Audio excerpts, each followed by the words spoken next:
Testing, hot outbound call. 1, 2, 3, 4. You want to hear? Are you ready? Make the approach. Plant your feet firmly in the ground. Head down. Eyes on the ball. Relax. That's it. Get your left arm straight. Your right arm straight. Relax. Lower your right shoulder. Go! The Honeymooners Podcast, the only podcast that is all about the greatest show of all time. With the stars, Joe Conti and Louis Fatts.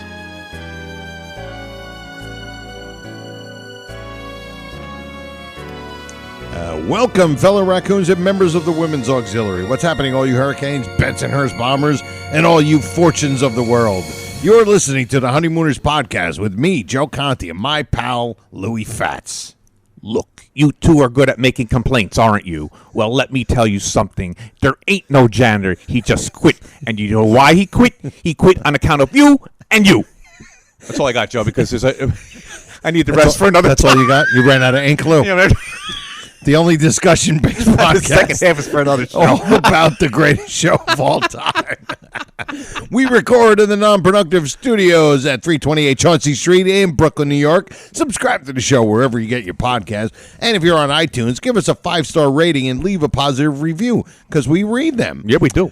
Our home base, if you don't do the podcast, if you want to listen to each show right on your computer or in front of the fire, it's non-productive.com/honeymooners. Don't forget to like our Honeymooners Podcast Facebook page and follow us on Twitter. And if you want to leave us a voicemail, call 240-442-2635. And don't forget to email us at... That's bangzoom1956 at Gmail. And what's happening, Lou? Joe, number 65, Yes. Trevor May at the New York Mets. No. We have a good 65 here. Yes. Elvin Bethea. I've heard that name. Okay, Elvin Bethea was an Houston Oilers, and then he actually finished when the Oilers moved to Tennessee, became the Titans. Right. He finished his career with the Titans. What was he, an offensive He lineman? was a defensive end. And he also, early in his career, he also played guard, which is why he wore 65. It's like an unusual defensive ends number. Right. That's why he wore it's usually like 70s. it's like 80s. Back in the day, the defensive ends used to wear numbers in the 80s. Right. But, and then, of course, in 90s. yeah, that was a little later. I'm talking about when later? he played, it was mostly in the numbers were in the 80s. But anyway, Elvin Bethea, Jersey boy. Oh, really? From Trenton. Really? Listen to this. He held the state shot put record for high school from 64 to 97. Wow. That's 33 33 years he held the state shot put record. Wow. Yeah. Elvin Bethea. A football player. Football player. What is it? Animal. Yeah, but you don't think of a football Well, player. I remember my friends in high school who were football players were the shot putters. They were also the shot I putters. guess They were because big they're guys. just They were brute strength, yeah, just big brute guys, strong strength. guys. Yeah. So 8-time Pro Bowler. Wow. Is he in the Hall of Fame? Hall of Fame. Yep. Nice. Played 68 to 83. Elvin Bethea. He played 15 years. Yeah. As an offensive Well, basically a defensive end. Early in his career, he was going two-way, but he guard. basically was a defensive end. defensive end. Because he went from the Oilers to the Titans. Yeah. Very nice. Yeah, because that was in the night. Yeah, when they moved, 83 it says here, so I guess, I don't know. Maybe was that, or maybe that was just because it was the franchise. I think they put his number in the hall. They did, but they were still the Houston Oilers. Yeah, because in '93, when on the Monday Night Football, when they were playing the Jets, what's his name? They won. No, I don't know about that, but Kevin, what do you call it? Thinking Buddy Ryan, Right. Punched Kevin Gilbride. Oh, okay, yeah. On the sideline during a Jet game. Of course, whenever it's the Jets, there's some sort of butt fumble or somebody gets punched in the face. There'll have to be some excitement. Yeah, It's usually on the sidelines. Yeah, exactly. You're going to be on the field. All right. Well, so we got Elvin Bethea. Okay. Very, very nice. So before we get started, obviously, we want to thank our sponsor, Silk City Hot Sauce. Yeah. SilkCityHotSauce.com. Thank you. And if you want, please, if you're looking for some great homemade hot sauce. Can't hurt you, pal. Can't hurt you, pal. Go to SilkCityHotSauce.com. Get yourself some great homemade stuff. Then when you go to the checkout, you put RX in the coupon code. Get yourself 15% off your order and get yourself a free bottle of cherry sriracha. I like the Chipotle, and I also like the Taco Fiesta. You like the Taco Fiesta. And, of course, Lou. I like the Badass Jew. And the other one was a Billy, what's it called? Billy Boggs? I can't think. I can't think of it. That's also another good one. But go to the website, even if you just check him out, because he's got different hot sauces that he makes for some of the different shows. Yeah, they're like the Badass Jew is Aaron Berg, right, who's a comic, right, and he also sponsors on his Isn't show. That Billy guy too? Isn't he something to do with? I think so. There's also another podcast. So he makes, so he comes up with names for the sauces from the different shows that he sponsors. So thank you, our pal Jeff Kingfish Levinsky, for the great Silk City hot sauce. Yeah. So, what else we got going on today? We have a good one. Yeah, we do. We are going to go. First of all, you know what? I'm not even going to tell them what we're going to do because we're just going to start off and we're going to get this out of the way. Even though it's always great, but still, we have a lot of stuff to get to here. But we're going to get into it right away. And, of course, it's the great Louis' observations. We just wanted to hear this. And now, from the observation deck overlooking the Johnson Building at 328 Chauncey Street, the Honeymooners podcast presents Louis' observations. All right. Okay, Here we go. All right, so to set this observation up, it's just basically a continuation of last week's observation. Right. I forgot to point out something, so we're going to do it again. Oh, anyway, you know what? Before we, since we're talking about that last one, it was, you know what? We'll go through it, and then I'll read the, because we got a comment. Oh, yeah, we do. Okay. From that. But we'll get right into the Louis' observation as soon as I can find the clip. And Joe's got his glasses this week. I got my cheaters on. We're in good shape so far. Here we Still go. can't find it, but Still can't find it. What do you say? You want to join us Sunday? Well, thanks for the invitation, Ed, but I don't have to go to Madison Square Garden to look at antiques. Oh, I dig you, Alice. I know just what you're talking about. Well, look, just don't take this antique business too lightly, because if you got some real, genuine antiques here, they could be worth a fortune. Say, as a matter of fact, I'll tell you what I'll do. I'll just look around here, examine a few of these pieces for your charge, and let you know. You maybe have something here worth a lot of money. Well, go ahead, Ed, if you want to, but I doubt if you'll find anything around here that's worth any money. Why you... Oh... Wait a minute now. Let's take that icebox. That is a very interesting piece. Look, Ed, while you're looking around, would you excuse... All right, there we go. Yeah, all right, basically here, the observation is... like, you're just discovering that icebox that you've known them for 15 years? Like, you've never seen that? And especially him. He's in it. He's more than Ralph. It's like he lives there. That's a great, cute little observation. I was thinking about it. Wait a minute. Let's like it's a brand new can opener. Yeah, like they just got it. Like they got it off an antique dealer or something. Like Ralph was looking for a Chippendale, and they sent him an icebox. They set up an icebox. So basically, that was the continuation. Joe, you know what else this proves? And I think we've mentioned this before. I mean, we've got 65 episodes. We must have mentioned things several times. Yeah, at least 111 times. Is how much they really don't know about each other. Yes. We've talked about this in the past. And it's so funny that these things that just like pop up that week. Yeah. Like, and remember, they're friends for 15 years 15 now. years, yeah. So it's like, or we say 15 years, but we talked about that too. Could it be 9 years? Because remember, they lived with Alice's mother and father for 6 years. 6 most miserable years. 6 most miserable years. So we don't know if it's 9 years. Did they meet the Nortons in the house? Did Ralph know Norton from the Raccoon Lodge? I mean, we don't know. But anyway, that's one of those gray areas. But anyway, they know each other for a long time, and they know nothing about each other. They don't know where they met, how they met. Yeah, nothing. Yeah, exactly. And whatever happened to the Chippendale? The four-legged Chippendale. Oh, God. So that's But that's great. Real quick. That was a real quick. Especially because it's the icebox, and he lives in the icebox. Yeah, he's actually there more than Ralph. It's great. It's great. All right. So that's the observation. So, great observation. But today, our episode is Oh, all. sorry, do you want to read the? Oh, Yes, because it had somewhere. I was Forgot. going to read something that had Yeah. something to do with that scene. with that scene from last week, because Yeah. the last episode we we it was went over that. another With observation. Edward L. Norton, antique appraiser. Yeah. Antique appraiser, free of charge. Free of that charge. was the Yeah, big that was thing. the big- And our pal Michael Bruce on Facebook had a great thing. He put, guys, finally, I have been saying forever, free of charge might be the top zany Norton line of all time. I kept meaning to bring that up with you guys, but finally you said it. 10 times a day I ask myself, what the hell is he talking about? Like, thanks a million, Ed. You're doing us a favor of the century by looking at the stuff. And to top it all off, you're going to do it free of charge. Somebody praise him as a saint. I cannot wrap my head around the whole thing. And he's so right. It's so right. It's a great little comment. Thank you, Michael, Yes. of course.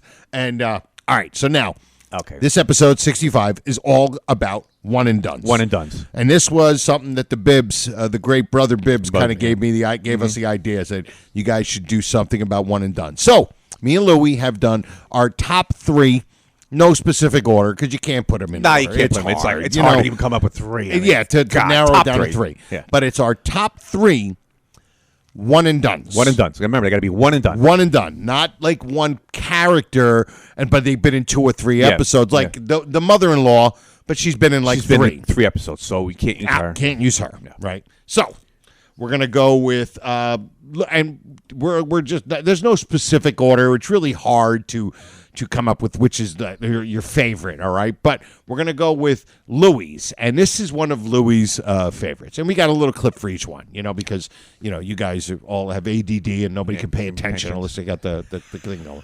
But this is one of Louie's, and I love this. This is great. And here's his one and done. Now, just remember what I said. One word.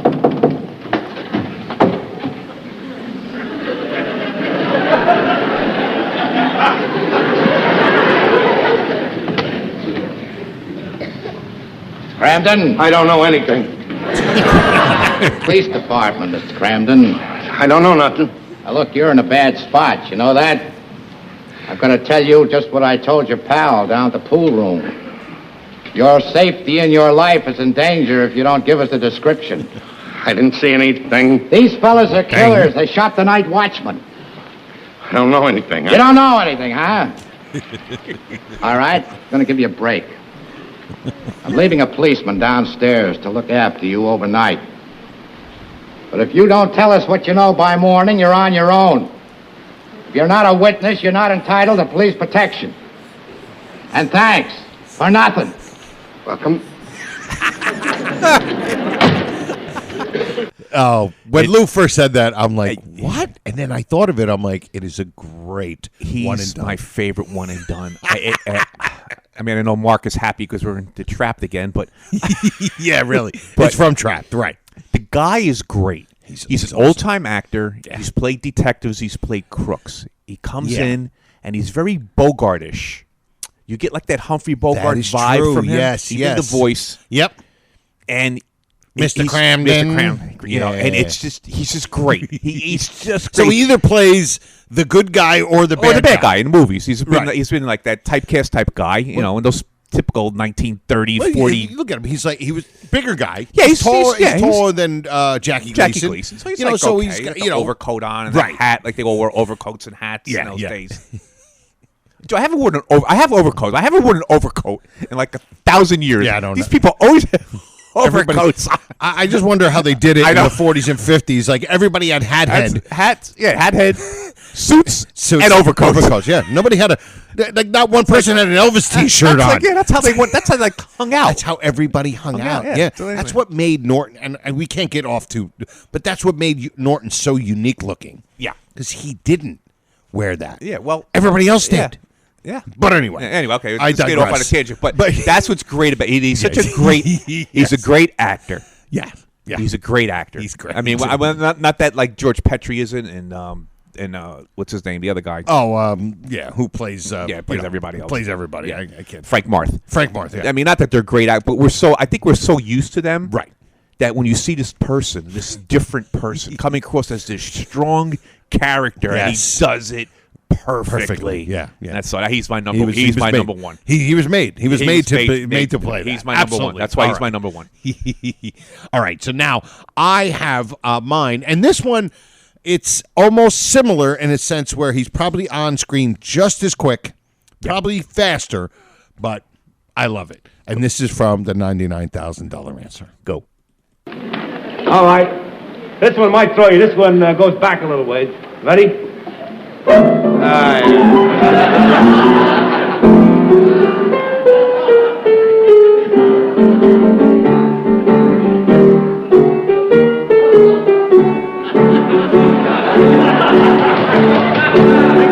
Come in!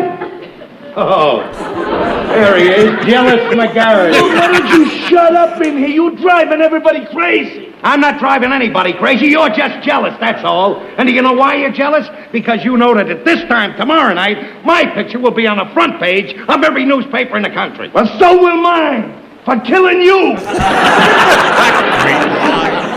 Like he's got like... Ralph. Hey, loudmouth, now you woke up my wife. And we're going to be doing an episode a whole about show on ad-lib that. or not Ad-lib ad-lib. or not All right. ad-lib, yeah. But he's got like 2.5 lines, and he kills it. The way he's dressed. Yes. And Louis always mentions when he does this thing where he's almost kind of goes, humph. Yeah, you know what I like mean? Turns away. Ralph's saying he like turns away from Ralph like in disgust. Like, what are you Right. going to say to me right now? Yeah, Like, yeah. I don't like- want to hear what you got to say to me. Yes. Oh, and it's great. He just comes across with the T-shirt on. Like He's Ed driving everybody crazy. He's like It's Ed Norton-esque. He's like Ed Norton-esque. Yes. You know, that kind of person that would live in, I don't want to, clump people into categories, but that's what it was back in the day. Yeah. There. You can tell that's he wasn't a college intellectual. No, he was for in sure. the day. No, he was just your regular Dusty on Dusty on Had to get that one in. But he is a fantastic character, and everybody knows him. Everybody knows Jealous McGarry. And he even said that it's the part that he's known for most in his career. That was- little line. Think about that. Think about that. He's appeared in a lot of things. He was a character actor his whole life, westerns, cop shows, and So his cartoon one frolics scene and with puppet shows. 3 line puppet shows. 3 lines. 3 lines, and that's what he was known for known for his- the most. And known for what his was his? Do you remember his name? Oh, I don't remember his name. I forgot. Yeah, We should have. we We should have got the name. But listen, we props. But look it up. IMDb. he'll always be Jealous McGarity always be or Jealous Jealous McGarity. Garrity. Yes. He's got 2 names. All right. So now I'm going to do Louis' next one. And like I said, these aren't in any specific No order, just And this is Louis' other one, and we all are going to know why. This Louis. Everybody. This is from the golfer. It's from the golfer. Here we go.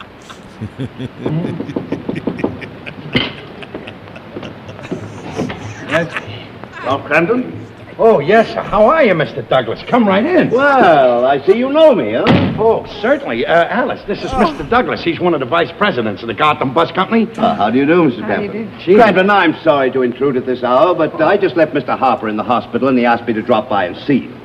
Mr. Harper is in a hospital? Oh, yes, nothing serious, really. He just slipped and chipped a bone in his ankle.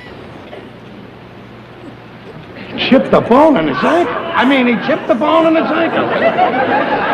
You mean he won't be able to play golf Sunday? I'm afraid not. The doctor says he won't be able to play for about a couple of months, so he asked me to drop by and tell you how sorry he was to disappoint you.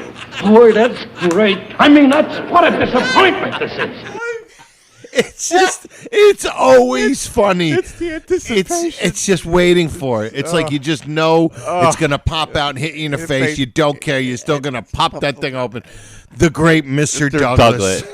And when you first said you were going to do this, I'm like, there's no way Mr. Douglas is not going to be in your Joe one was and going to be on my list. Now, the thing I was telling Joe when we were putting this list together, I said, now, Joe, if he doesn't flub that line, he's not on my list. No way. No way. He's not on my list. He He's did not there. a fine job. He did a great job. He was a nice character. He came in, did his thing, and got off. Yeah. It's the flub that makes him. If he doesn't flub, he don't make the list. No. Plain and simple. Very unmemorable. Yeah. You know? It's unmemorable, yeah. Yeah. The funniest part would be the part where he's like, he chipped the bone in his ankle. Oh, he chipped the bone in his ankle. Yeah. You know, which is supposed to be the funniest part of that Of that the thing. bit, yeah. Of course, it becomes not even a second I thought. don't even I don't even know. I don't even hear anything else in that bit. Remember what episode it is by the time he starts saying him, you, us. I mean, it's just fantastic. All right. Now I'm going to go with my second one, and we have to say, and I'll say this was really tough to come up with. Oh three. God, we couldn't. Really it tough. Hard. Like one or two, but like the to get three, it was really, really tough. And here's my second one, and from Mama Loves Mambo. Yes. Sure. He wants everybody to do the mamba and teach him nice manners. All I know is that Alice was satisfied with me for 15 years. Now she wants to change me. Oh, she's got a nerve. She's got a nerve. She knew when she married you she was getting the worst of it. You can say that. Line. Oh. Well, I'm telling you that if we don't put a stop to that Collis, every husband in this building's going to be in trouble. Collis. Come in. Collis. C-O-L-U-S. Oh, hi, Mr. Manicotti. Hello, Mr. Crompton. My wife, is she here? Well, she was here a little while ago, but she left. She leave a note on the kitchen table. She's coming down here for mambo lesson. That woman is driving me crazy. All she think about is mambo. There you are, Norton. She's crazy. Sure. All day long she make her like this and like that. I told you that Collis is going to get us all in trouble. Trouble. And my Angelina, she make her like this. She throw all the dishes off the table, everything. Here, take a walk. I love Mr. Manicotti. Oh, John. And look, I might be partial because I grew up in an Italian house with the Italian accents, Yes. and my parents both had an accent. First of all, Louis Sorkin. Your parents weren't Jewish, though. yeah, my parents weren't Jewish actors. Authentic Italian. But Louis Sorkin, right? Soren. Louis Soren. Jewish actor. Yes. Did a great Nailed job. it. Like, you would have thought he was an Italian Yes, guy. nailed it. He nailed it beautifully. Yes. But he didn't. There are people that when you do certain accents, whether you do it in a comedic way or whatever, Yeah. sometimes it comes off cartoonish. You used the word I was going to say. Comes so I guess off I don't have to talk now, cartoonish. but- Right, yeah, exactly. But it comes off cartoonish is the perfect word. Yeah, Perfect but word. his doesn't. No. It's just enough. It's not but it's perfect in a sense where it's just Italian enough where he doesn't sound like a Jewish actor pretending to be Italian. Yeah. It's beautiful. Yeah. And I just love this. So I'm partial to it. That's right. My Angelina. Angelina. Well, he says Angelina. It's beautiful. It really is. Joe, we were talking about also in the scene, Right. when Ed Norton kind of directs him to sit down, take a load take off. a load off. It's kind of getting him out of the scene because now you have Carlos coming in. Yes. And you got Gleason, Carlos, and Norton standing. So they get him to sit. They get him to sit to get him like out of the the scene, but out of the scene. It's a great whatever. I think they call it blocking. Whatever they call it. They call it blocking, where you have to stand in a certain spot. Spots, yeah. And it was just great. But just to get him out of the scene. And the way Norton does it too. Yeah. Hey, come on, sit down. Take a load off. Take a load off. It's just beautiful. Absolutely. Great scene. Great character, great scene. Oh, absolutely. Here is Louis' number 3, and I'll just say this is mine also. We're sharing it. We're sharing this We both agree. Well, when we came up with our 3, he had 3, I had 3, and we both had this one. Good. And of all the 25 one and dones, yeah, we agreed on one. We agreed on one, and it is from Funny Money, and it's. Hello, I'd like to get some information. Supposing somebody leaves something on a bus, say a suitcase. What does he got to do to get it back? He's got to come down and identify it. And what? And what? Describe the contents. And then what? And then, you open it, and if the description matches, why you... Look, but suppose nobody claims it, then what happens to it? Yeah? Oh. Okay, thanks a lot, sister. Thanks a lot, sister. Well, boys, we're getting that suitcase back. But, boss, how? We can't let him open it up. I know that. But if nobody claims it within 30 days, it goes to whoever found it and turned it in. It's usually the bus driver. All we got to do is find out who turned it in, wait 30 days, and then we get it from him. What if he don't want to give it to us? Suppose you shut up! He'll give it to us. Or else. And we're going to play the second part. Yeah. which is one of my favorite parts, too. Which one of you guys is crammed in? He is. You heard me. Which one is crammed in? I admit it. I'm cramped. But look, I didn't know it was counterfeit money. I found it on the bus. I wouldn't lie to a couple of detectives. Honest, pal. I just found it on the bus. Detectives? Hey, boss, he thinks we're... Look, Cramden, I'll tell you what. We're going to give you a break. You give us some money and we won't turn you in. Us cops don't like to put innocent people in trouble, do we, Ziggy? You mean if I give you back that money, you'll let me go? That's right. Right away, pal. Wait a minute. Well, don't give them the money. They're not the police. What are you talking? Didn't you hear one of them call the other one Ziggy? They're from the investment company, Merrill Lynch, Pierce, Fenner, and Ziggy. You leave me alone. Here we go. All right, where is it? You heard me, where is it? Okay, Okay, Fatso. I'm giving you 10 seconds to give us the money or I'm letting you have it. 5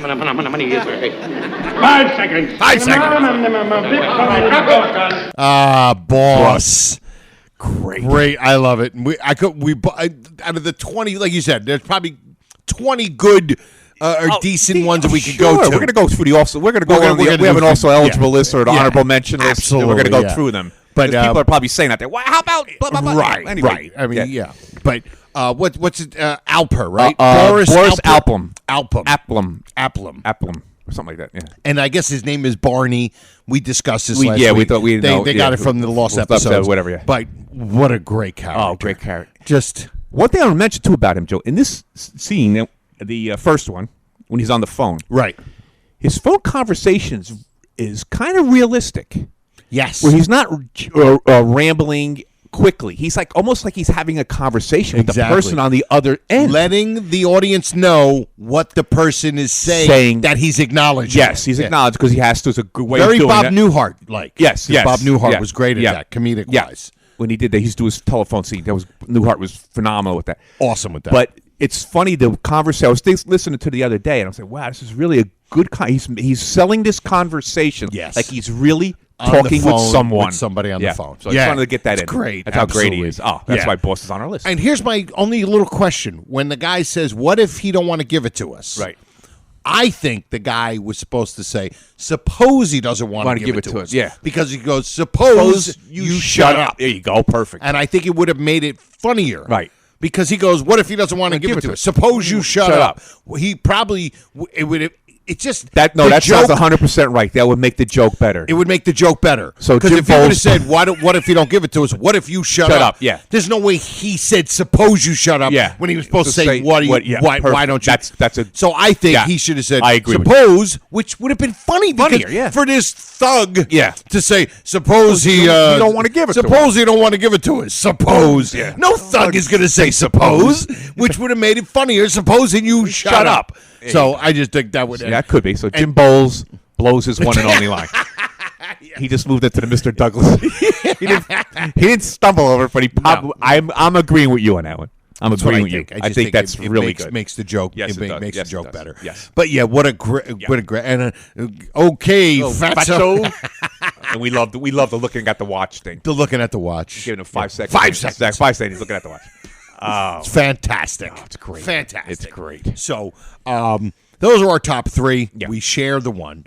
But we do have one honorable mention that we're going to play. And then also, we'll go through some of the other ones. Yeah. And the honorable mention is the great. Speaks for itself. Speaks for itself. Oh, nice wife, Ralph. Yeah. Good cook. Hey, Ralph, who we bowling with tonight? Oh, I arranged a game between a couple of guys down the alley and us. We ain't playing with that dopey-looking guy that's always hanging around with you. Oh, you mean not? No, I gave him the brush. I might have known. I never could figure a clam like him and you being friends. Well, we were never friends, you know. It's just that our wives were close and to keep peace in the family, I'd see him now and then. Just because I saw him now and then, he thought I was a big friend of his. Nothing. I wouldn't care if he was in Africa now, as far as I'm concerned. He always looked like some kind of nut to me. He's a nut. Come in. Just Teddy Oberman. I mean, he's in it for a while, so we even play. But just great. He's a great character. Woofing food down like a cavone, like we said in the one video. And just great. Just fantastic. Ned Glass. He's been in a ton of stuff. Barney Miller. He was in everything. Character actor. I saw him in the Lost. I think he was in Soap. I think he was in the show Soap. He was in Soap. Yep, I think he was in Soap. Also in that scene where we cut it is one of the great, one of my favorite, probably top 5. Well, that's also in one of our videos that we made with the Palomine videos. Yes. With the guy with the man at the door. The man at the door. We could do a whole show on him. It's just great. It's great. Like, who told you that Ed Norton's in the hospital? Yeah, exactly. The room number. Unbelievable. Nobody tried to go. Yes, he was. Norton's hurt. Yes, he was. Yes, he was. Could be commented on any one of our posts on the Facebook page, and if you just stumbled onto it, you'd be like, "What are they talking about?" Everybody knows. Everybody knows. Yes, he was. Yes, he was. And we call him the man at the door, or the yes, he was guy. Yes, he was guy, or the big overcoat guy. The hat too big. They had 10 sizes too big. It's just one of my favorite Louis observations. Gosh, that guy's he's phenomenal. But the honorable mention of the great Teddy Oberman. Yes. But there are a bunch more that we could have went through. Yeah. And one that we'll go through a couple. Like, first of all, Thelma. I know you're all screaming, going, how could you not put Thelma? Thelma was great. Yes. But it was too obvious to put Thelma. Yeah. Because she wasn't just, it was almost like, if you ask people who aren't DEFCON 3s, if they probably say, oh, she was on a couple of times. She was that big of a character that you probably thought she was on in a bunch she had a of very times. good she's a big woman, so she does have a stage presence. Right. So tall. Yeah. That great grovelly voice. But I said, you know what? It's too obvious. I wanted to do so. And you didn't pick her either. No, I didn't. She was on my. She's great. She's on my. Also, she's phenomenal. Yeah. It's almost like she's the 5th character in that episode. Yeah. It's almost like she's not a one and done because she doesn't just come in, boom, and gone. Yeah. She's like a big part of it. But we got a bunch. Yeah. What are the couple of the other ones you have? One of the guys I have, Joe, is Dr. Folsom. Yes, Dr. Folsom. Dr. Folsom is kind of like has a. You may compare his part to the detective. Yes, they come in. They're very. They have like they're playing a straight character. Playing a straight character, and they sell their character wonderfully. I mean, detective looks like a detective. You would think he was a real cop in real life. He has mannerisms of a detective. Like you would think that, the typical detective of the 1950s, okay? Dr. Folsom comes in. I'm convinced he's a doctor. He's a real doctor. He's a real doctor. Louis convinced that if he saw that guy on the streets, he would have said, hey, I got this mole over here. What do you think? He would just think he's an actual doctor. I got to say it, Joe. Hurts when I do this. Hurts when I do this. Well, don't do it. Well, then don't do it. But coming from Dr. Folsom, yes. I would think that's like a professional opinion. I think we even mentioned that. We did. When we talked about him a little bit. We said, like, his demeanor, his mannerisms, his voice, everything screamed doctor. Like he was a real doctor, but he knew how to act, and they threw him in there. Folsom is a great one and done. A great one and done. Another great one and done. Who do you got? You got any? No, you brought I got okay. You brought her up. Her. Rita. Didn't come to mind that Rita being a one and done. One and done.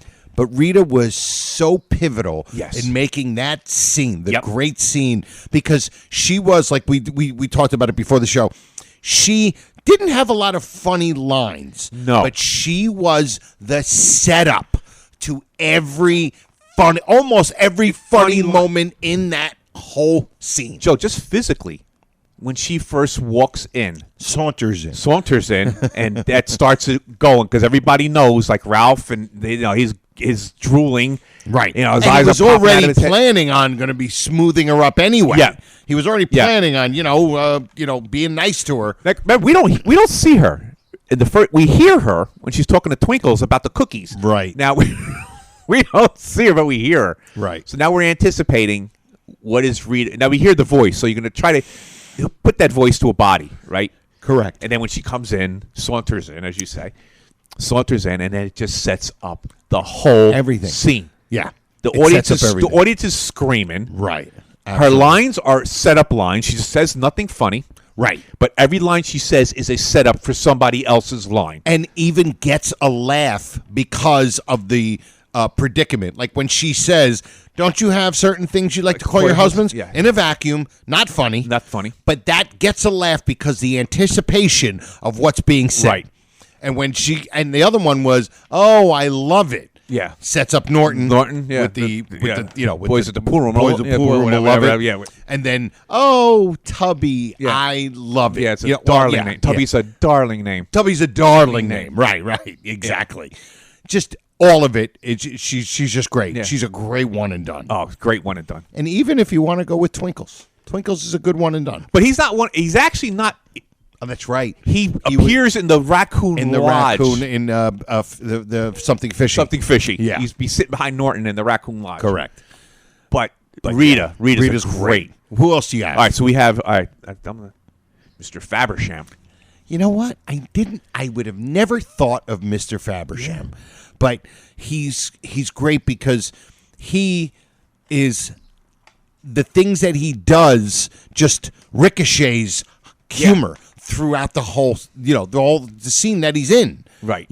With getting Ralph to, oblige and getting Ralph to turn into this monster, whatever, pompous guy or whatever. He's convincing Ralph to do something he didn't want to do. Right. Even has a little flub. Oh, the flub. Oh, great flub flub. is great, yeah. Great flub. Oh, so that's why he makes that. Now, in the same vein, Joe, this is one of yours, Tony Amico. Now, I'm saying Tony Amico because I'm putting him in with Fabersham because physically they both fit their part. Yeah. Fabersham comes across as this Hollywood guy, whatever heck he is, a director, or I don't know what he is, what he's supposed to be. What he actually was. He comes across. He sells it. Physically, he sells the part. Yes. Tony Amico, which Yes. obviously they went and got somebody Of who course. looked like that because that's the whole premise of a very handsome boss. Right. So, leading man type of boss. type, so un-Ralph, Un-Ralph. un-Ralph type guy. So those two guys. So if you take Fabersham, Tony Amico, Folsom, and the detective, these are guys who physically look their part. And then they acted their part wonderfully. the part. Yeah. It's great. Oh, it's it's great. perfect.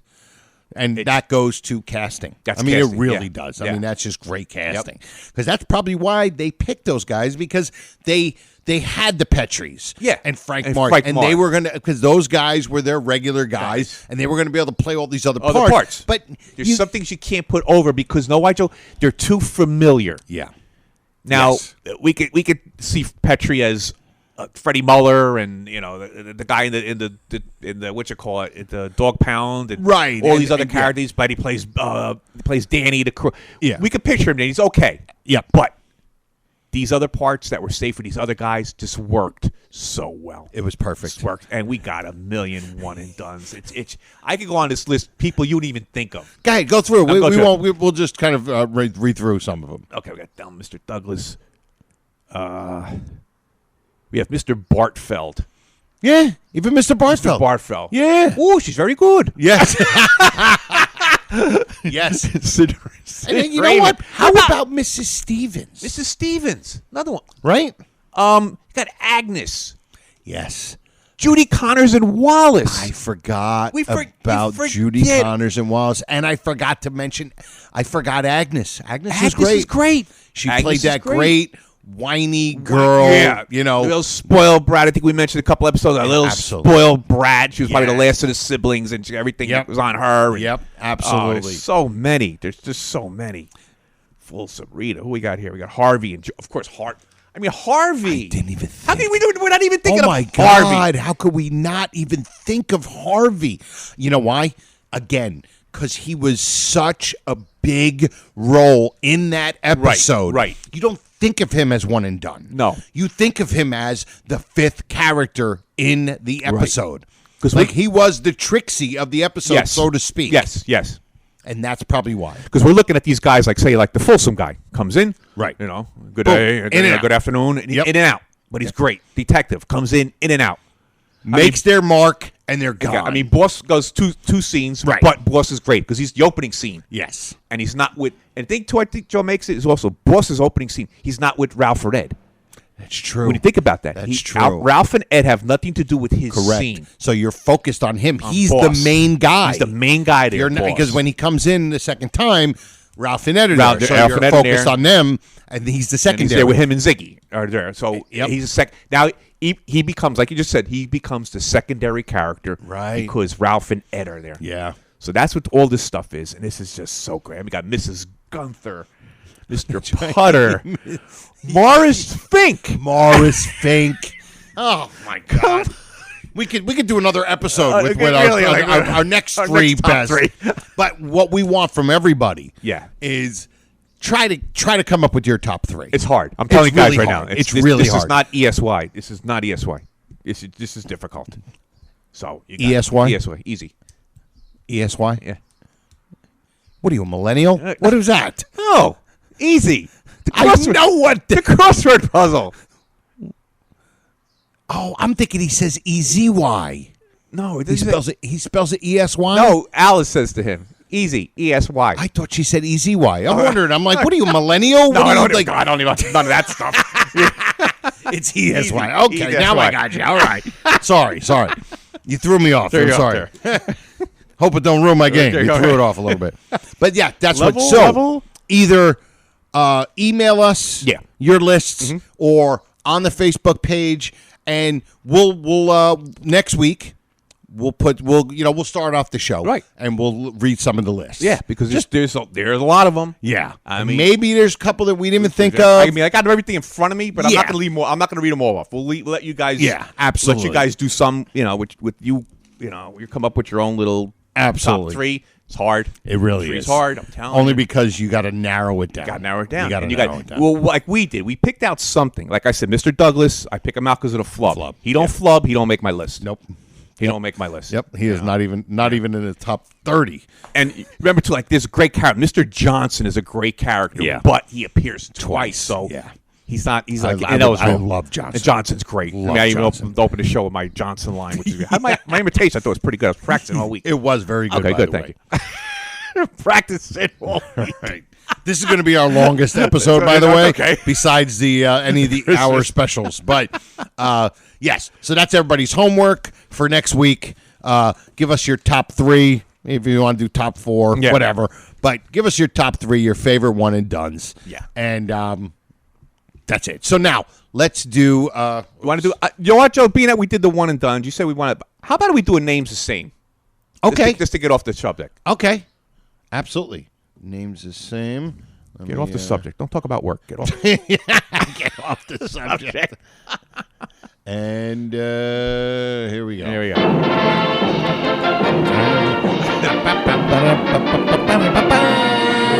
And now, Tom, who is our first guest, please? Herb. Our first guest, ready to leap the first hurdle on his way to the $99,000 answer, is our Courier from Parsippany, New Jersey, Joe Conti. Thank you. All right, here we go. Now, what is this? The name's the same? Yeah, the name's the same. Refresh everybody what that means. Oh, name's the same. Meaning, refresh me. A name that's been used several times. Just Gotcha. a name that they, we always say, I'll just throw it out there. Like the name Cassidy has been used like 14 times. Right. It's just the name's the same. Just Gotcha. names that have been used several times. Okay. Okay, got one for here. Shirley. Okay. How many? Do you tell me? Two. It's two. Obviously, it's. I have a friend Shirley that's Yes, bigger that's than one. you. Okay. Wow. There's two. Yeah. And don't call me Shirley. yeah.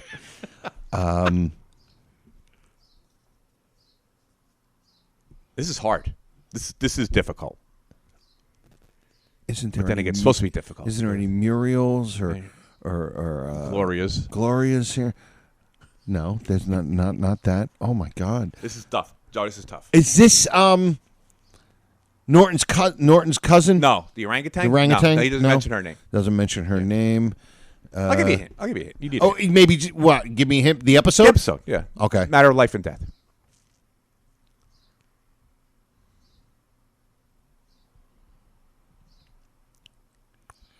Matter of life and death with the when he thinks he's going to die. Yes. Is that the name of the dog? No. That was Ginger. Ginger. The dog is Ginger. Shirley. Oh my God! I'm drawing a blank. You got to go ahead and give it to me. Dick Gersh's secretary. I wouldn't have gotten that. It was a tough one. And because she has a big part where she's like, she comes in. It's not. I can't. I can't get rid of him or something like that. Whatever she says. Shirley. Wow. Shirley. You got me. I don't think I would have. Shirley bigger than you, and we got Shirley the secretary. Shirley the secretary. Wow. That's the very name. good. That's the name. We haven't done the same in a while. We haven't done it in a while. Yeah. Very good. Very good. All right. Well, listen. That is our episode. How long, Joe? And dude, we're over 40 minutes beautiful. already. Good. It's a longie. That's okay. Let's see. Who can we thank? First of all, we're going to thank Silk City Hot Sauce, our favorite and only sponsor. Yeah. Go to SilkCityHotSauce.com and put in RX in the coupon code. Get yourself 15% off of your order and get yourself a free bottle of cherry sriracha. We want to thank everyone who listens. Yeah. Everyone who emails us, comments on Facebook, and some of you special pals who help us out. You know who you are. Bibs. The Facebook group, the Honeymooners Raccoon Lodge with Joy and Brother Norton. Thank them so much. They let us promote on there and do our thing, and they're great. They're very supportive. And if you could check out my show, we're almost ready to come back. The Conti and Kenny Show every Monday night on morelikeradio.com. Check out my 1-hour comedy DVD CD called Happiness. You can download it anywhere. You get your music or comedy, or you could purchase it on like iTunes if you want to support me. That's great. And I think that's it. Yeah, that's it. We have a new listener, Gabriel. Yeah. A nut. A nut. First 6 episodes, and we were like, oh, no, wait till you get into it. No, these are great. I'm like, whatever. Gotta love that. No, gotta love that. Welcome, Thank you. Welcome aboard, Gabriel. Yeah. He's going to be stalking us if he liked the first 6 episodes. Really gets a 13. Look at me, I'm 13. All right, let's get out of here. All right, I've had enough of you and everybody listening. All right. Thank you, everybody. Episode number 65 in the books. And for me, Joe Conti and Louis Fats, we'll see you next time. E pluribus raccoonum. Good night, all.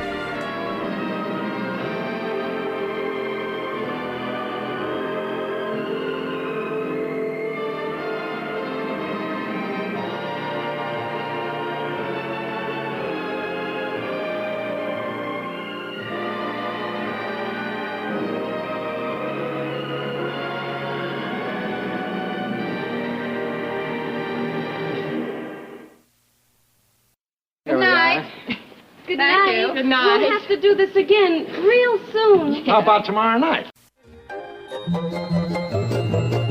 This has been a non-productive media presentation. Executive producer, Frank Hablawi. This program and many others like it on the Non-Productive Network is distributed under a Creative Commons Attribution Non-Commercial No Derivatives license. Please share it, but ask before trying to change it or sell it. For more information, visit non-productive.com.